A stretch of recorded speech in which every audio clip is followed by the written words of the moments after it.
九龍城潑水節嘉年華一連2日舉行，有檔主話，雖然嘉年華比舊年少1日，但有信心生意會錄得增長。大小神射手齊集賈冰達道足球場，全副泳裝、水盤、各式水槍應有盡有，水戰正式拉開序幕。小朋友都相當之蠱惑，你以為佢喺度防守，小心俾佢突襲。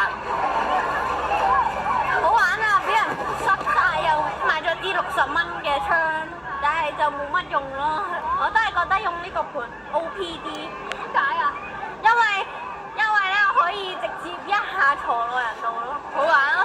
即係可以試下啲新嘅體驗，冇試過啊！即係平時唔會話可以周一潑水咁樣。嚟到潑水節，唔想濕身都有方法保持乾爽，就係行下市集，可以品嚐各種泰式美食，仲可以體驗泰式按摩等等。咁雖然嘉年華由3日減到2日，檔主仍然對生意相當有信心。我預計今年係會好過上年嘅，因為上年係狂風暴雨，同埋落好大雨。今年呢就係微微雨啦，同埋有晴天啦。我覺得應該會有2成增長。好熱鬧啊！今朝我怕落雨係咪？咪而家我話熱鬧啲啊！香港人佢中意食泰國嘅食品係咪？生果 and 喺香港有好多泰國人。3、2、1。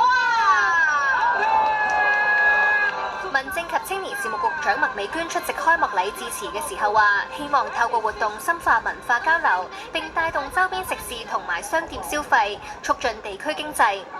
由於1970年代大量泰華移民定居，九龍城被稱為小泰國，每年都會喺呢一度舉行潑水節過泰式新年。無線電視記者陳卓軒報導。